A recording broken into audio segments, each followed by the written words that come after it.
इस क्वेश्चन में बोल रहा है एक परिवार में चावल, मछली और तेल पर खर्च का अनुपात 12:17:3 है। इन वस्तुओं के मूल्य में क्रमशः 20%, 30% एंड 50% बढ़ गई तो इन वस्तुओं पर होने वाले खर्चों में कितने प्रतिशत की वृद्धि हो जाएगी। ठीक है, तो इसमें एक वेटेज एवरेज का कॉन्सेप्ट आएगा। तो इसमें से जो दिया हुआ है उन सबको हम लोग इंटू कर लेंगे। तो क्या हो जाएगा हमारा 12 into 20 plus 17 into 30 plus 3 into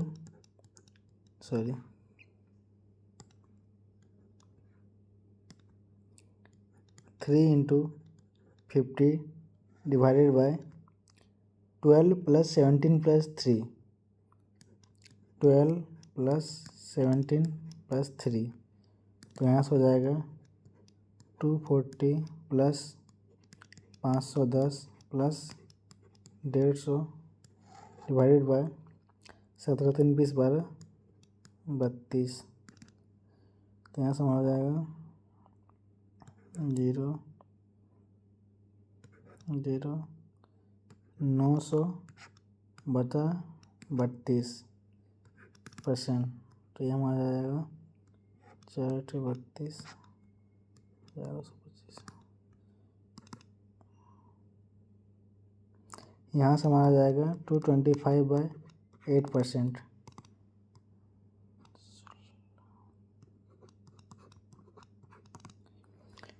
तो यहाँ से हमारा जो प्रतिशत का वृद्धि होगा वह 28.1/8% हो जाएगा। Option number 4। चलते हैं अब अगले क्वेश्चन की ओर।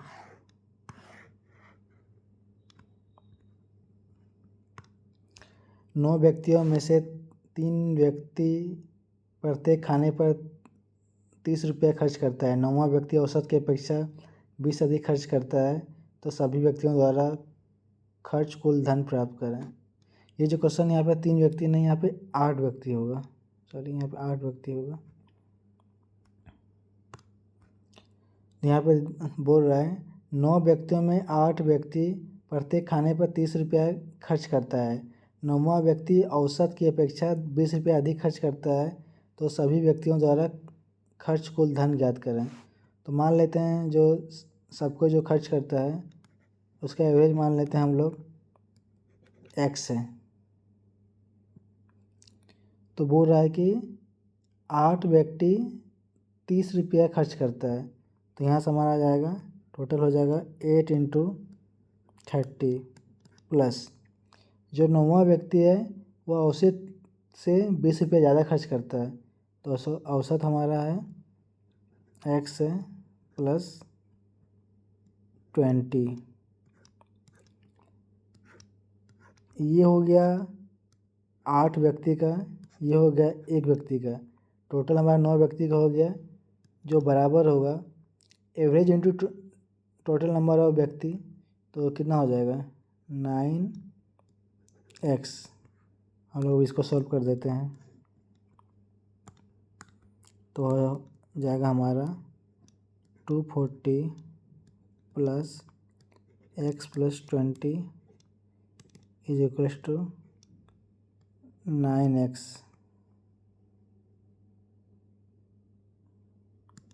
यहाँ से हो जाएगा 260 इज इक्वल्स टू 8x। तो x का वैल्यू आ जाएगा 260/8। 4 दूनी 4 छक्के 24 2 65। तो x का वैल्यू आ जाएगा हमारा 32.5। जो सबका जो एवरेज आएगा वो हमारा 32.5 हो जाएगा। तो बोल रहा है कि टोटल कितना हो जाएगा फिर जब हमारा एवरेज आएगा 32.5 और टोटल जो भी नंबर है, सॉरी टोटल जो व्यक्ति है वो 9 है, तो टोटल कितना हो जाएगा टोटल खर्च हो जाएगा हमारा 32.5 इंटू 9, 9 से 45, 4 9 दिन 18, 4 बस 2, 9 ते 27, 2 29, 5। तो यहाँ से हमारा ऑप्शन नंबर 3 आ जाएगा।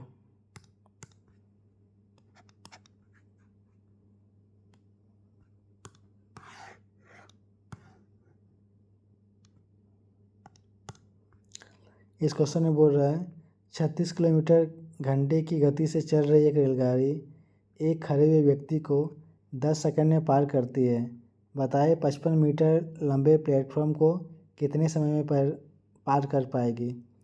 तो सबसे पहले हम लोग जो ट्रेन है उसका लेंथ निकाल लेते हैं। उसके लिए क्या करना पड़ेगा, इसका जो स्पीड दिया हुआ है, इसका स्पीड दिया हुआ है 36 किलोमीटर पर आवर। इसको लोग मीटर पर सेकंड में कन्वर्ट कर लेते हैं पहले। 36 इंटू 5/18 टू यहाँ से आ जाएगा हमारा 10 मीटर पर सेकंड। तो यहाँ से हमारा लेंथ ऑफ ट्रेन आ जाएगा, लेंथ ऑफ ट्रेन मतलब ट्रेन की लंबाई आ जाएगा हमारा स्पीड इंटू टाइम। तो स्पीड है हमारा 10 मीटर पर सेकंड इंटू 10 सेकंड। यहाँ से आ जाएगा हमारा ट्रेन की लंबाई 100 मीटर। अब बोल रहा है कि 55 मीटर लंबे प्लेटफॉर्म को कितने समय में पार करेगी। तो सिंपल है, तो यहाँ से हमारा टोटल लेंथ जिसको उसको पार करना है, टोटल डिस्टेंस के लिए कितना हो जाएगा 100 प्लस 55, 155 मीटर। और इसका स्पीड दिया हुआ है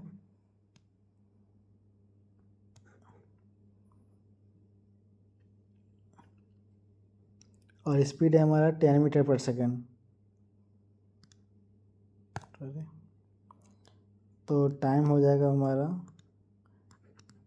टाइम इक्वल टू हो जाएगा डिस्टेंस बाय टाइम 155/10।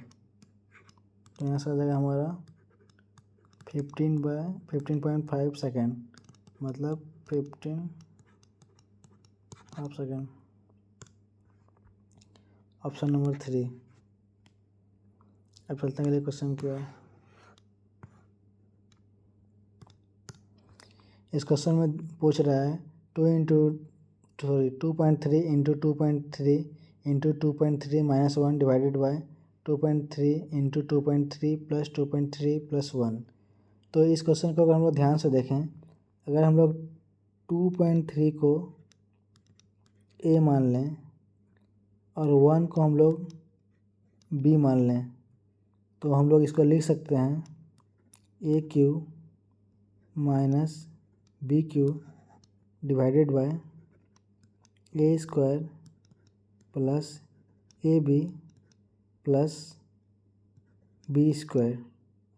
और हम लोग को मालूम है A cube minus B cube का फॉर्मूला होता है A minus B into A square plus A B plus B square divided by A square plus A B plus B square.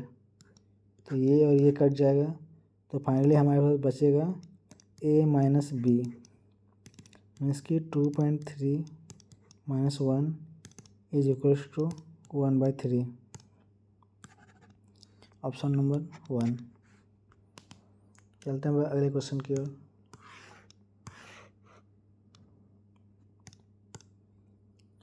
किसी बाल्टी की ऊंचाई 45 सेंटीमीटर तथा दोनों सिरों की त्रिज्या क्रमशः 28 सेंटीमीटर और 7 सेंटीमीटर है, तो बाल्टी का आयतन याद करें। तो ये हमारा एक जो बाल्टी होता है वह एक फ्रस्टम का फॉर्म करता है। उसका जो डायग्राम बनेगा ऐसे बनेगा।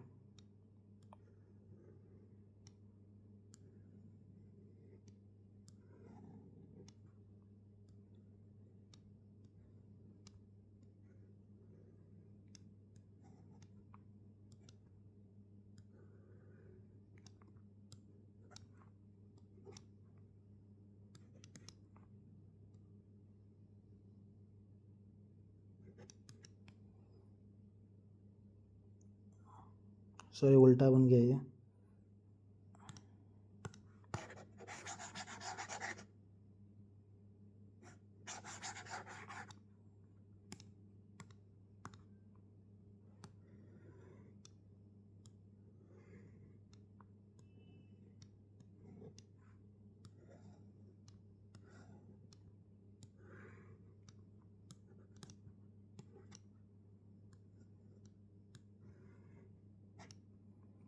ये R1 है, ये R2 है, ये हाइट है।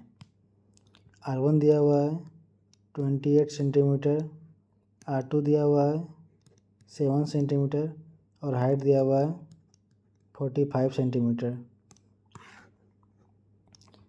हम लोग को मालूम है कि जो वॉल्यूम ऑफ फ्रस्टम होता है, वॉल्यूम ऑफ फ्रस्टम जो होता है वो होता है 1/3 pi into R1 square plus R2 square plus R1 into R2 into height. तो यहाँ से हमारा आ जाएगा 1/3 इंटू 22/7 इंटू 28 का स्क्वायर प्लस 20 इंटू 7 प्लस 7 का स्क्वायर इंटू 45। तो यहाँ से हमारा हो जाएगा 1/3 इंटू 22/7 इंटू 45 इंटू, यहाँ से हम लोग 7 का स्क्वायर को सबसे कॉमन लेते हैं। यहाँ भी 7 2 12, यहाँ भी 7 2 12, यहाँ भी 7 2 12 है, तो हम लोग 7 स्क्वायर को कॉमन लेते हैं। यहाँ हो जाएगा हमारा 7 स्क्वायर को कॉमन, तो यहाँ बच जाएगा हमारा 4 स्क्वायर प्लस 7 यहाँ से गया, यहाँ से एक 7 गया, तो बचा क्या 4 प्लस 1, तो 3 से कट जाएगा ये 15 बार में, ये 7 कट गया एक बार में, तो हमारा बच गया 22 इंटू 15 इंटू 7 इंटू 16 4 20 1 21 21। तो यहाँ से हमारा आ जाएगा 15 दूनी 30, 330 इंटू 7 इंटू 21।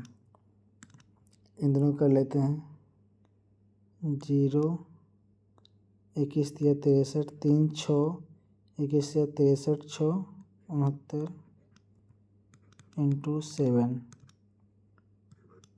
7 21 2 7 23 5 6।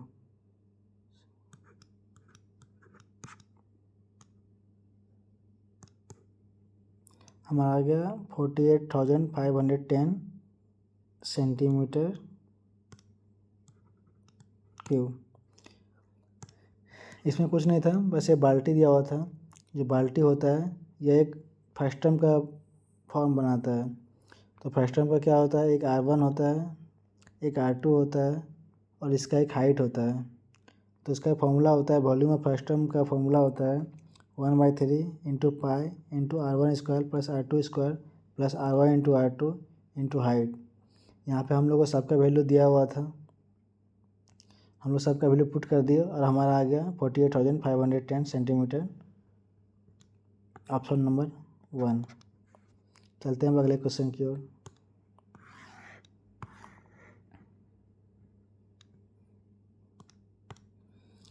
इस क्वेश्चन में दिया हुआ है 6x minus 5y is equals to 13। दूसरा इक्वेशन है 7x plus 2y is equals to 23। हम लोग को दोनों इक्वेशन को सॉल्व करके x और y के वैल्यू निकालना है। तो हम लोग सिंपली इसको कर देते हैं 2 से इंटू, इसको कर देते हैं 5 से इंटू। तो हमारा हो जाएगा 12x minus 10y is equals to 26। यहाँ आ जाएगा हमारा 35x plus 10y is equal to आ जाएगा 115। 10/10 कैंसिल, यहाँ से आ जाएगा हमारा 47। X is equal to 141। तो यहाँ से हमारा एक्स का वैल्यू आ जाएगा 141 डिवाइडेड बाय 47, ये 3 बार में चला गया। X is equal to 3। इसको हम लोग किसी में पुट कर देते हैं। अगर हम लोग इसमें पुट किए तो ये कितना हो जाएगा 14 प्लस एक्स का वैल्यू 21 आया है, एक्स का वैल्यू 3 आया है। तो यहाँ से हो जाएगा 21 plus 2y is equal to 23। तो यहाँ से हो जाएगा 2y इज इक्वल टू 2, तो y इज इक्वल टू 1। हमारा दोनों इक्वेशन से x और y का वैल्यू आ गया 3 और 1। x इज इक्वल टू 3 और y इज इक्वल टू 1। तो यहाँ पुट कर देते हैं 11x मतलब 11 इंटू 3 33 प्लस 18y 18 इंटू 1 आ गया हमारा 18, ये हमारा आ जाएगा 51। Option number 2। चलते हैं अगले क्वेश्चन की ओर।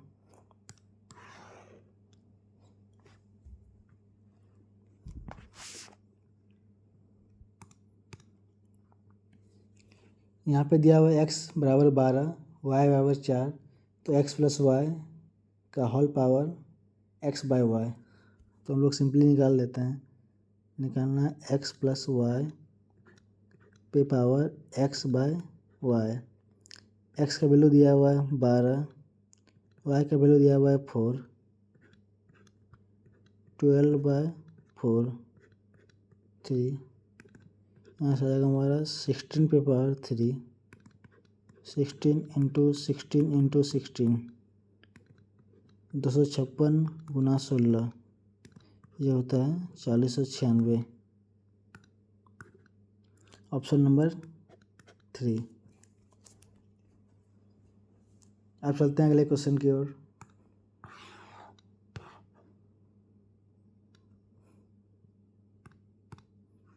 इस क्वेश्चन में दिया हुआ है cos theta plus sec theta is equal to √3। cos theta plus sec theta is equal to √3 और हम लोग का निकालना है cos cube theta plus sec cube theta. तो यहाँ पे जो हम लोगों को cos थीटा और sec थीटा के बीच में एक रिलेशन मालूम है, वो क्या होता है cos theta is equal to 1/sec theta होता है। ये रिलेशन मालूम है तो हम लोग यहाँ पर लिख सकते हैं, कि cos cube theta plus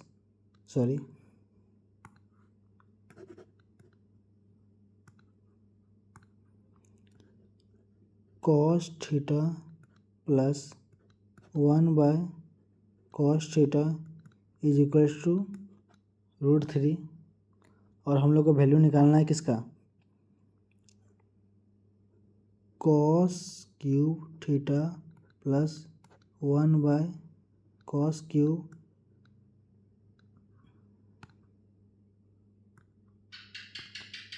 theta, इसका वैल्यू निकालना है। तो हमारा क्या हो जाएगा, और हम लोग को मालूम है कि अगर कोई दिया हुआ है k प्लस 1/k का वैल्यू अगर p दिया हुआ है तो k cube plus 1/k cube का वैल्यू हो जाता है p पे power cube minus 3 into P. ये हम लोग को मालूम है। इस केस में हमारे पास k क्या है, k बराबर है cos थीटा के और p बराबर है √3 के। तो यहाँ से हमारा निकल जाएगा, इसलिए cos cube theta plus 1/cos cube theta बराबर हो जाएगा p कितना है √3 के इक्वल है √3 क्यूब माइनस 3 इंटू √3। तो ये हो जाएगा हमारा 3 √3 माइनस 3√3, तो ये हो गया 0। तो यहाँ से हमारा आ गया cos Q theta plus cos Q theta plus 1/cos theta को लिख सकते हैं sec theta. sec theta Q का वैल्यू आ गया हमारा 0।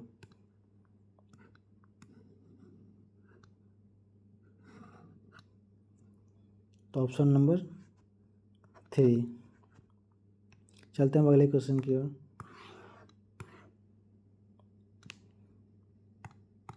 इसमें बोल रहा है एक गांव में 60% परिवारों के पास एक गाय है, 30% परिवारों के पास एक भैंस है तथा 15% परिवारों के पास गाय भैंस दोनों है। यदि कुल परिवारों की संख्या 96 है तो कितने परिवारों के पास एक भी गाय या भैंस नहीं है। तो सिंपल है,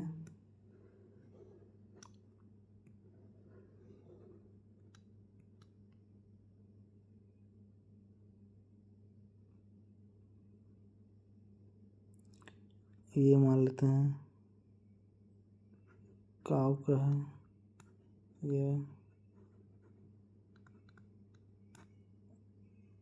ये बफेलो का है और ये काव का है। काव का टोटल दिया हुआ है 60%, बफेलो का दिया हुआ है, भैंस का दिया हुआ है 30% और 21 और 50% दोनों के पास है। तो यह हो गया हमारा 50%। तो हमारा बच कितना गया 45% और भैंस कितना बच गया हमारा 15% और टोटल है हमारा 100%। और यहाँ से हमारा टोटल कितना है 45 + 15 + 15, 45 15 60, 15 75, मतलब 75% के पास कुछ न कुछ है, या तो गाय है या तो भैंस है या तो दोनों है। तो बच गया कितना 25%। 25% ऐसा है जिसके पास कुछ भी नहीं है, ना ही गाय है ना ही भैंस है, और टोटल हमारा 96। और हमसे पूछ भी क्या रहा है कितने परिवारों के पास एक भी गाय या भैंस नहीं है, मतलब कि 25% के पास कुछ भी नहीं है। तो यहाँ से हमारा आ जाएगा 96 × 25/100, 1/4, 24 हो जाएगा। मतलब 24 परिवार ऐसा है जिसके पास ना गाय है ना भैंस है।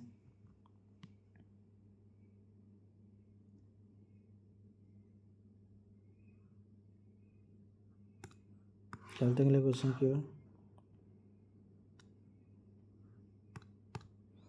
बोल रहा है एक कक्षा में 24 विद्यार्थी है, उनमें से एक जिसकी आयु 18 वर्ष है कक्षा छोड़ देता है तथा एक नया विद्यार्थी सम्मिलित होता है, जिसके कारण कक्षा का औसत 1 माह कम हो जाता है। तो नए विद्यार्थी की आयु ज्ञात कीजिए। मान लेते हैं कि जो नया विद्यार्थी है इसका आयु age of new student is equals to n, और जो एवरेज जो है सबका जो एवरेज है उसको मान लेते हैं हम लोग x।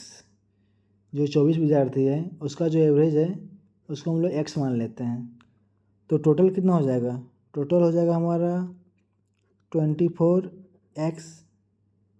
अब बोल रहा है कि उनमें से एक जिसकी आयु 18 वर्ष है कक्षा छोड़ देता है, -18, तथा एक नया विद्यार्थी सम्मिलित होता है। सम्मिलित कौन हुआ है, जिसका एज n ईयर है, plus n is equals to, जिसके कारण कक्षा का औसत 1 माह कम हो जाता है। पहले औसत था हमारा x, कम हो गया हमारा 1 माह। चूँकि हमारा यहाँ 1 माह दिया हुआ है और हम लोग यहाँ पे जो 18 लिए हैं हम लोग उसको साल में लिए हुए हैं, और यहाँ हमारा 1 माह दिया हुआ है। तो अगर हम लोग माह को अगर ईयर में कन्वर्ट करेंगे तो वो हमारा हो जाएगा 1/12।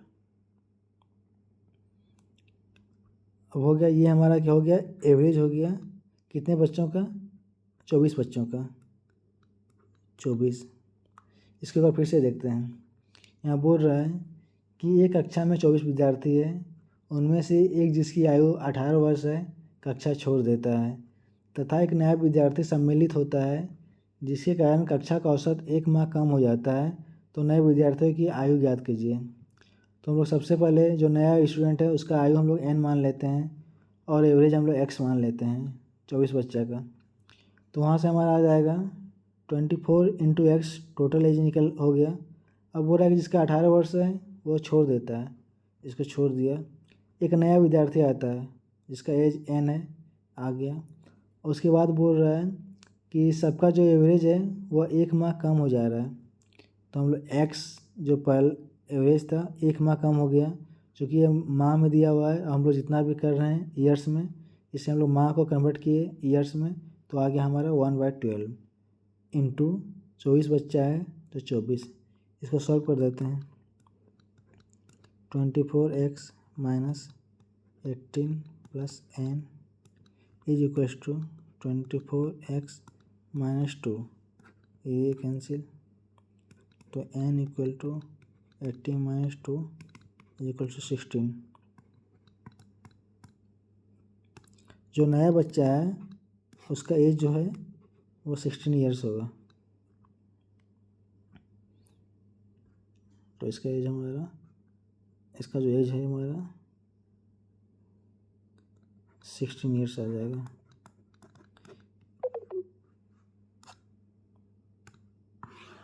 अब चलते हैं अगले क्वेश्चन की ओर।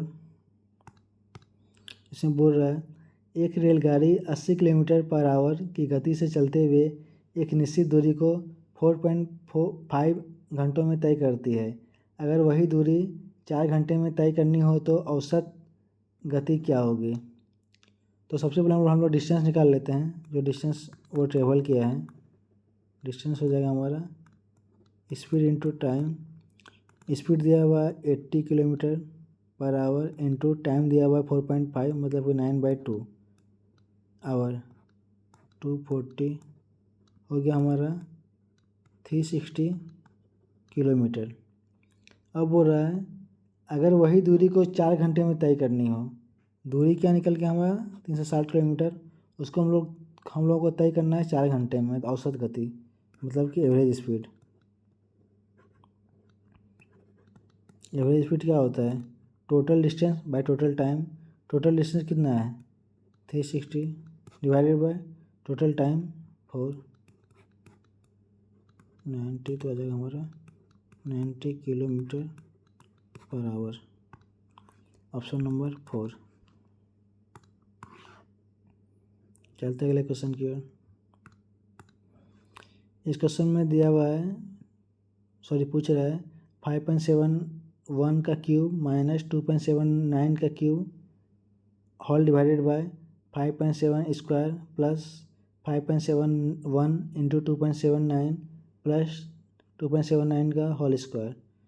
तो ये पहले जैसा ही आ गया। अगर हम लोग मान लेते हैं ए को, मान लेते हैं हम लोग 5.71 और बी को मान लेते हैं हम लोग 2.79, तो हम लोग इसको लिख सकते हैं A cube minus B cube divided by A square plus A B plus B square.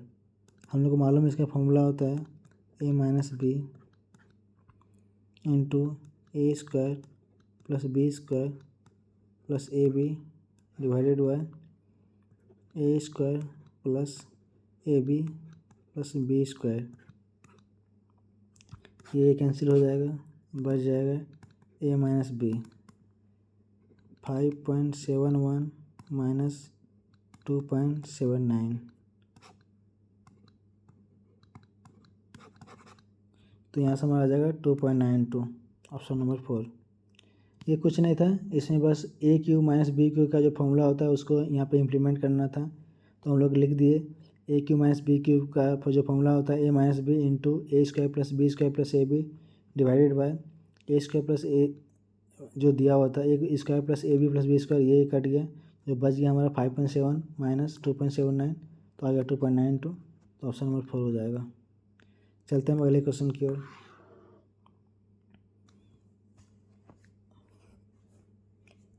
इसमें बोल रहा है कि 4 सेंटीमीटर व्यास वाले शीशे की गेंद को सोने की परत से ढका गया। यदि प्रयुक्त शीशा तथा सोने का आयतन समान हो तब प्रयुक्त सोने की मोटाई ज्ञात कीजिए। तो ठीक है, इसमें बोल रहा है कि मान लीजिए ये बॉल दिया हुआ है, ठीक है, इसका व्यास मतलब कि डायमीटर दिया हुआ है 4 सेंटीमीटर, इसका डायमीटर दिया हुआ है 4 सेंटीमीटर, तो रेडियस हो जाएगा इसका 2 सेंटीमीटर, क्योंकि रेडियस जो होता है d/2 होता है। ठीक है, अब बोल रहा है कि गेंद को सोने की परत से ढका गया है, मतलब कि इसके ऊपर जो एक परत है, ये जो परत है यह है गोल्ड का, और जो ये जो था ऊपर में ये तो शीशा, मतलब कि ये लेड का था, ये शीशा का था। और बोल रहा है यदि प्रयुक्त शीशा तथा सोने का आयतन समान हो, बोल रहा है कि ये जो एरिया है, ये एरिया वो इक्वल है हमारा इस एरिया के, ये जो भीतर एरिया है ये एरिया के इक्वल है। जो शीशा का जो गेंद है उसका, सॉरी एरिया बोल रहे हैं बार, मतलब आयतन मतलब वॉल्यूम, जो वॉल्यूम है ये वॉल्यूम जो, और जो इसके बाहर का जो वॉल्यूम है, दोनों वॉल्यूम सेम है। तो हम लोग को इसका जो ये मोटाई निकालना है, हम लोग को ये मोटाई निकालना है, ये मोटाई जो ये निकालना है। तो हम लोग इसको निकालते हैं। जो अंदर में है वो हमारा स्फेयर है, मान लेते हैं हम लोग इसको वॉल्यूम 1, और जो इसको जो है ये इस एरिया को मान लेते हैं हम लोग volume 2। V1 is equals to V2 दिया हुआ है, तो V1 कैसे निकलेगा, sorry V1 is equals to V2। V2 क्या है, एक स्फेयर है, ये गोला है, उसका फॉर्मूला क्या होता है 4/3 into pi R cube is equals to V2। V2 कैसे निकलेगा, अगर हम लोग पूरे वॉल्यूम में अगर इसको माइनस कर दें तो हमारा ये वाला एरिया बच जाएगा, ये एरिया बच जाएगा, तो यही हमारा V2 है। तो हम लोग इसको लिख सकते हैं कि 4/3 पाई, पूरा का रेडियस मान लेते हैं हम लोग R मान लेते हैं, कैपिटल R मान लेते हैं, यहाँ से मान ली, यहाँ से ये दिया हुआ है कैपिटल R क्यूब माइनस अंदर का स्मॉल r था R क्यूब, ये आ गया। दोनों में 4/3 पाई कॉमन है तो ये कट गया, हमारा यहाँ बच गया R cube plus R cube minus R cube, तो यहाँ से हमारा जाएगा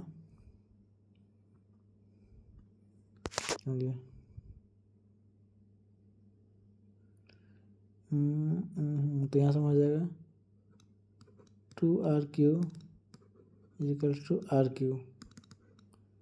तो हम ये वैल्यू हम लोग को दिया हुआ है, ये वैल्यू हमें कितना दिया हुआ है, ये वैल्यू हमारा 2 दिया हुआ है, तो 2 इंटू 8 हो जाएगा, और इधर हो जाएगा R क्यूब हो जाएगा, तो हमारा हो जाएगा R cube is equals to 16। जो कैपिटल R है उसका जो क्यूब है वो 16 के बराबर है। हम लोग यहाँ देखते हैं कि अगर R 2 था, अगर R इक्वल टू 2 था तो उसका क्यूब होता है 8, 2 का क्यूब होता है 8। अगर R अगर 3 होगा तो उसका क्यूब हो जाएगा हमारा 7। समझ रहे हैं कि अगर इससे कम में जो हम लोग को जो क्यूब मालूम है वह 2 का क्यूब मालूम है, वह होता है 8 के बराबर में। और हम लोग जैसे 3 में जाते हैं उसका क्यूब होता है 27। मतलब कि ये जो हमारा R का वैल्यू है, ये हमारा R का वैल्यू 3 से कम आएगा, मतलब का जो R का जो वैल्यू आएगा हमारा लेस देन 3 आएगा, क्योंकि R क्यूब का वैल्यू 16 आया है, और हम लोग को 2 क्यूब का मालूम है कि 8 होता है, और उससे ज़्यादा जाएंगे 3, तो 3 का क्यूब होता है 27। तो इसका मतलब ये जो R है इसका वैल्यू हमारा लेस देन 3 आएगा, लेस देन 3 आएगा, और हमारा जो स्मॉल r है वह 2 है। तो मतलब हमारा जो ये जो बोल रहा है कि मोटाई जो है, मोटाई हमारा क्या होगा, मोटाई हमारा r माइनस आर होगा, और ये हमारा लेस देन 3 है और ये हमारा 2 है। ये हमारा लेस देन 3 है और ये हमारा 2 है। इसका मतलब ये क्या हुआ कि जो भी वैल्यू आएगा वो हमारा लेस देन 1 आएगा, यही होगा ना। जो भी हमारा आएगा वो हमारा लेस देन 1 आएगा। तो इस ऑप्शन में लेस देन 1 कौन सा है? बस एक ही है, ऑप्शन नंबर 4। इसको हम लोग फिर से देखते हैं। बोल रहा है कि एक गेंद दिया हुआ है शीशा का और उसके ऊपर एक लेयर चढ़ाया गया है सोना का। बोल रहा है कि ये जो हमारा गेंद है इसका वॉल्यूम इक्वल है जो हम लोग जो चढ़ाए हैं सोना का उसके वॉल्यूम के बराबर। तो हम लोग सबसे पहले इसका वैल्यू निकालेंगे। इसका वॉल्यूम हो जाएगा हमारा 4/3 पाई r क्यूब। इसका रेडियस दिया हुआ है। उसके बाद हम लोग इसका वॉल्यूम निकालेंगे। इसका वॉल्यूम कैसे निकलेगा? पूरे में से इसको माइनस कर देंगे।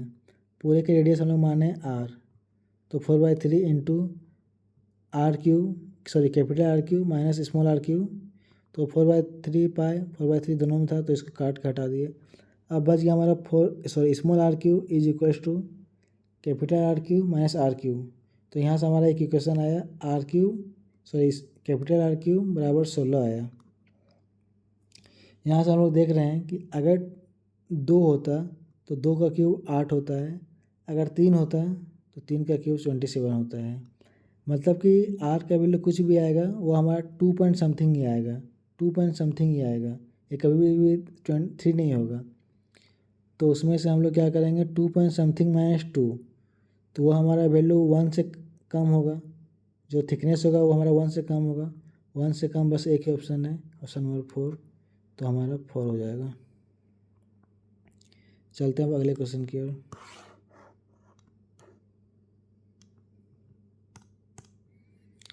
इस क्वेश्चन में हम लोग को दिया हुआ है x y plus Y Z plus Z X equal to 0। तो हम लोग को वैल्यू निकालना है 1/x square minus Y Z plus 1/y square minus Z X plus 1/z square minus x Y. तो हम लोग यहाँ ऐसे करते हैं, इसको लिख सकते हैं हम लोग X Y plus Y Z is equals to minus Z X लिख सकते हैं। हम लोग दोनों साइड वाई स्क्वायर प्लस कर देते हैं तो क्या हो जाएगा, X Y plus Y Z plus Y square is equals to Y square minus Z X. तो यहाँ से हम लोग y को कॉमन ले लेते हैं, y कॉमन तो ले लेंगे तो बच जाएगा x plus Y plus Z is equals to Y square minus Z X, ये आ जाएगा। सिमिलरली ये आ जाएगा हमारा इक्वेशन 1। सिमिलरली अगर हम लोग ये वाई जेड को उस साइड ले जाके हम लोग अगर एक्स स्क्वायर ऐड कर देंगे तो वहाँ से हमारा एक इक्वेशन आ जाएगा x into x plus Y plus Z is equal to आ जाएगा x square minus Y z, equation number 2। वैसे ही तीसरा आ जाएगा हमारा equation z into x plus Y plus Z is equals to z square minus x y, ये आ जाएगा। अब हम लोग ये तीनों का वैल्यू इस इक्वेशन में पुट करते हैं तो क्या हो जाएगा 1/x square minus Y Z, X square minus Y Z का वैल्यू दिया हुआ ये, तो क्या हो जाएगा x into x plus Y plus Z plus 1/y square minus Z S, Y square minus Z S का वैल्यू दिया हुआ है, सॉरी निकालें हम लोग y into x plus Y plus Z plus 1/z square minus x Y, इसका value निकालें हम लोग Z into x plus Y plus Z. अब इसको हम लोग सॉल्व कर देते हैं तो हमारा एलसीएम क्या आ जाएगा X Y Z into x plus Y plus Z. यहाँ पे हमारे पास क्या है, x into x plus Y plus Z already है, x into x plus Y plus Z है, यहाँ हमारा क्या बच जाएगा बस Y Z plus y into x plus Y plus Z, Y into x plus Y plus Z बचेगा क्या, X Z plus Z into x plus Y plus Z, Z into x plus Y plus Z, तो बचेगा क्या, X Y. और option में question में हम लोग को इसका वैल्यू 0 दिया हुआ है, पूरा का वैल्यू हम लोग को 0 दिया हुआ है, तो हो जाएगा ये इक्वल टू 0। तो कौन सा ऑप्शन हो जाएगा, ऑप्शन नंबर 4।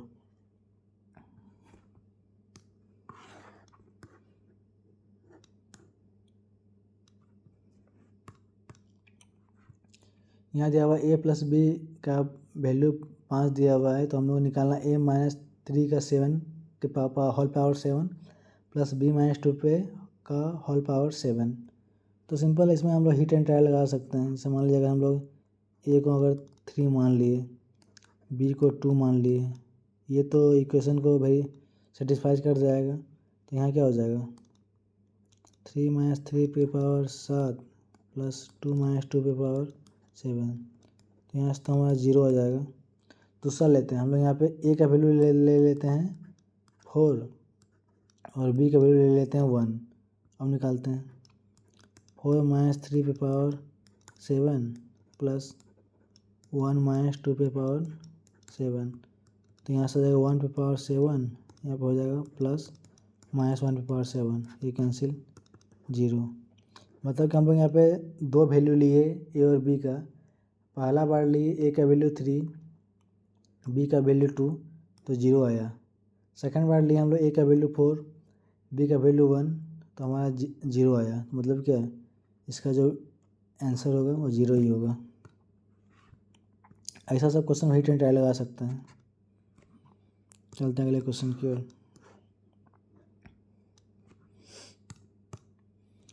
इसमें बोल रहा है एक शहर की जनसंख्या प्रतिवर्ष 4% बढ़ती है।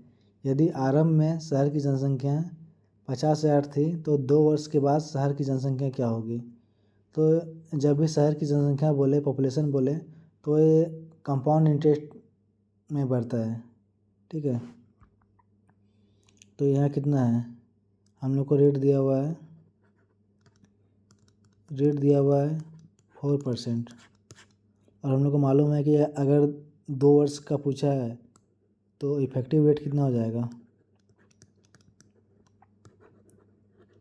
इफेक्टिव रेट हो जाएगा हमारा 4 प्लस 4 प्लस 4 इंटू 4/100, मीन्स कि 8 प्लस 16/100, 8 प्लस 0.16, मतलब कि हमारा जो इफेक्टिव रेट आएगा वो हमारा 8.16% आ जाएगा। तो हमारा से यहाँ क्या हो जाएगा, जो हमारा इंक्रीज करेगा, कितना हमारा इंक्रीज करेगा 8.16% जो इंक्रीज करेगा, तो वहाँ हो जाएगा 50,000 इंटू 8.16%। तो यहाँ से हमारा जाएगा 50,000 into 8.16 100 into 100, 2 cancel 2 cancel 2 cancel 2 cancel, तो यहाँ से हो जाएगा 16 50 40, तो 4080, मतलब कि 4080 पॉपुलेशन हमारा बढ़ेगा, इतना जनसंख्या बढ़ेगा।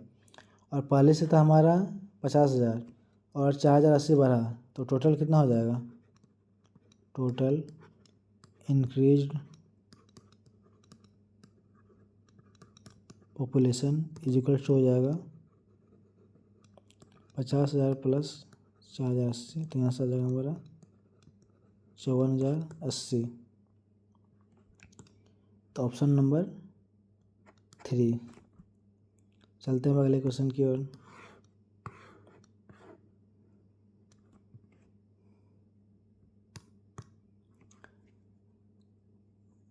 रुपया 1,000 की राशि 5% वार्षिक साधारण ब्याज की दर से निवेश की जाती है।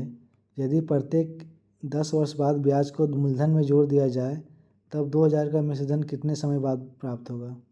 तो ठीक है, बोला कि 10 वर्ष बाद ब्याज को मूलधन में जोड़ दिया जाए, तो हम लोग पहले 10 वर्ष का हम लोग पहले इसका ब्याज निकाल लेते हैं।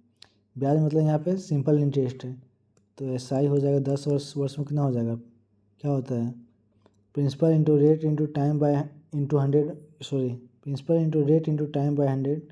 तो प्रिंसिपल कितना दिया हुआ है, 1000 दिया हुआ है, रेट है हमारा 5, और हम लोग को 10 साल बाद 10 साल का निकालना है ब्याज 10/100। तो यहाँ से आ जाएगा हमारा 500 रुपया। मतलब कि 10 साल में SI आया हमारा 500 रुपया। तो हम लोग को मूलधन में जोड़ देना है, मतलब कि हम लोग को प्रिंसिपल में जोड़ देना है। तो यहाँ से हमारा अमाउंट कितना हो जाएगा, 1000 प्लस 500 आ जाएगा हमारा 1500। अब जो हमारा नेक्स्ट के लिए जो हमारा मूलधन होगा वो हमारा 1500 रुपया हो जाएगा। चूँकि हमारा यहाँ पे जब मूलधन 1000 था तो हमारा 10 साल में हो रहा था 500 रुपया। अब हमारा मूलधन हो गया 1500 रुपया। इसका मतलब ये हुआ कि अब ये 10 साल तो नहीं जाएगा, उससे पहले ही ये मूलधन 2000 रुपया हो जाएगा। तो हम लोग यहाँ से ये कर लेते हैं, ठीक है। अगर मूलधन हमारा 2000 रुपया है, सॉरी मिश्रधन, अगर हमारा मिश्रधन मतलब अमाउंट, अगर अमाउंट हमारा 2000 रुपया है और प्रिंसिपल हमारा 1500 रुपया है, तो SI कितना हो जाएगा, SI हो जाएगा हमारा 500 रुपया। हम लोग को प्रिंसिपल मालूम चल गया, SI मालूम चल गया, रेट दिया हुआ है 5%। तो हम लोग कितना निकालना है, हम लोग को टाइम निकालना है। तो क्या हो जाएगा, SI इक्वल टू होता है PRT/100। तो यहाँ से SI हम लोग को हो जाएगा 500 is equals to 1500 into 5 into T/100 cancel. T equal to हो गया हमारा 500/15 गुना 5, 500, 5 दिया 5 20, T आ गया हमारा 20/3 ईयर्स। ये हमारा आ गया 20/3 ईयर्स, और पहले था 10 साल और इधर आ गया 20/3। तो टोटल टाइम कितना हो जाएगा, टोटल टाइम हो जाएगा हमारा 10 प्लस 20/3 मतलब 50/3, मतलब वो 16 पुनः 2/3 ईयर्स, ये हो जाएगा। इस क्वेश्चन को हम लोग एक बार फिर से देखते हैं। इसमें बोल रहा है कि 10 साल बाद जो मूलधन होता है, सॉरी जो ब्याज होता है उसको मूलधन में जोड़ देते हैं। तो सबसे पहले हम लोग 10 साल का ब्याज निकाल लिए। 10 साल का ब्याज हमारा आया 500, इसको हम लोग मूलधन में जोड़ दिए, मतलब वो अमाउंट बन गया। अमाउंट हो गया हमारा 1500। ये 1500 हमारा अमाउंट हो गया, लेकिन ये नेक्स्ट क्या बोलते हैं, नेक्स्ट उस इंटरवल के लिए वो हमारा प्रिंसिपल है, तो हम लोग इसको प्रिंसिपल लिख दिए। अब बोल रहा है कि 2000 जब होगा वो कितने टाइम बाद 2000 हो जाएगा। तो हम लोग जो इसको अमाउंट मान लेते हैं, अमाउंट हो गया 2000, प्रिंसिपल आ गया 1500, तो यहाँ से SI आ गया हमारा 500 और रेट दिया हुआ है 5%। तो यहाँ से हमारा टाइम आ गया 20/3 ईयर्स। लेकिन पहले भी हमारा 10 साल बाद हम लोग एक बार ले चुके हैं, तो टोटल टाइम कितना हो जाएगा 10 + 20/3। तो 10 + 20/3 ये हमारा हो जाएगा 50/3। तो ये हो जाएगा ऑप्शन नंबर 4। चलते हैं अगले क्वेश्चन की ओर।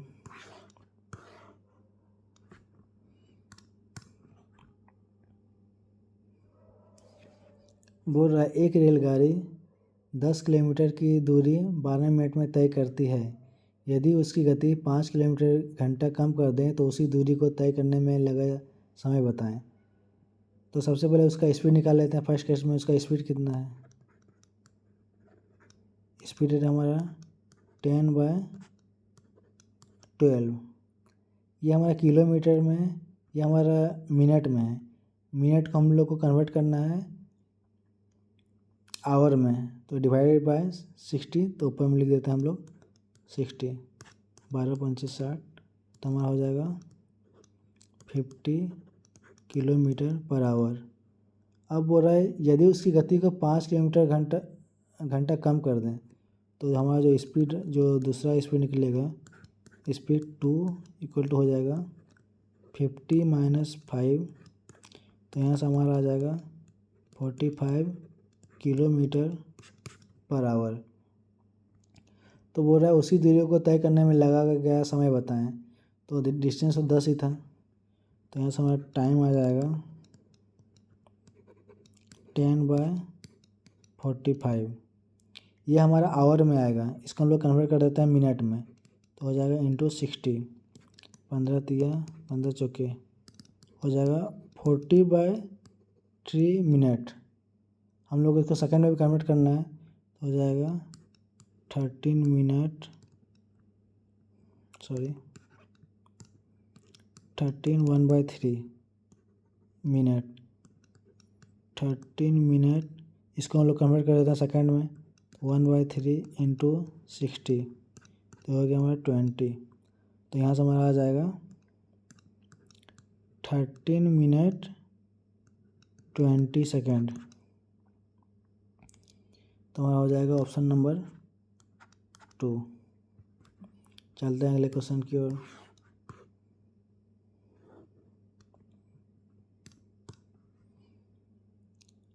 ये दिया हुआ है, हमारा निकालना क्या है, 0.04 पे पावर -1.5। तो किसी पे पावर 1, किसी पे पावर अगर माइनस में है तो इसका मतलब ये हुआ कि इसका रेसिप्रोकल जो होगा उस पर पावर पॉजिटिव होगा, तो इसका जो रेसिप्रोकल क्या होगा 1/0.04, इसका जो पावर होगा ये हमारा पॉजिटिव हो जाएगा। रेसिप्रोकल का पावर का मतलब ये होता है कि ये जो दिया हुआ है उसका रेसिप्रोकल कर दो, उसका पावर फिर पॉजिटिव में हो जाएगा, तो हमारे यहाँ से हो जाएगा 1/0.04, 1.5 कर सकते हैं, 3/2, ऐसा हो जाएगा 4/25, तो ऐसे हमारा आ जाएगा 25 पे पावर 3/2, 25√1/2 को हम लोग ऐसे भी लिख सकते हैं, यहाँ से हो जाएगा 5/3 = 125,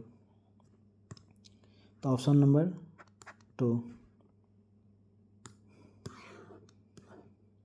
अब चलते हैं अगले क्वेश्चन की ओर।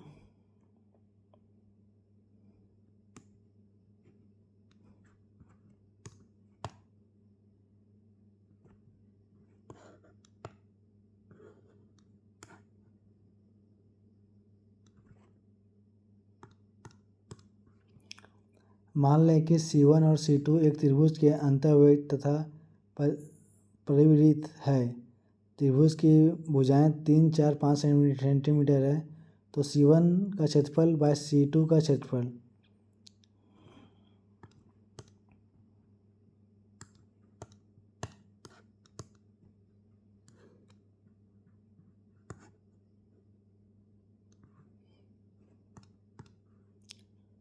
यहाँ दिया हुआ है, भुजाएं दिया हुआ है 3 सेंटीमीटर, 4 सेंटीमीटर, 5 सेंटीमीटर, और हम लोग को मालूम है कि जो 3, 4, 5 है ये तो हमारा एक राइट एंगल ट्रायंगल बना रहा है, तो हम लोग पहले राइट एंगल ट्रायंगल बना देते हैं, और ये हमारा हो गया ABC, यह 3 सेंटीमीटर, ये 4 सेंटीमीटर, और ये 5 सेंटीमीटर। अब बोल रहा है अंतर्वृत्त। अंतर्वृत्त क्या होता है, ये हो गया हमारा अंतर्वृत्त, इसको टच करते हुए जाएगा, ये हो गया हमारा अंतर्वृत्त। और बाह्यवृत्त क्या होता है, बाह्यवृत्त जो होता है इसको डायमीटर मान के एक ट्रायंगल बना दो, और सारे जो कॉर्नर जो सारा टच होना चाहिए, तो ये हमारा हो गया परिवृत्त। इसको बोलते हैं सर्कम सर्कल, और इसको बोलते हैं इन सर्कल। ये हो गया अंतर्वृत्त, ये हो गया परिवृत्त। जो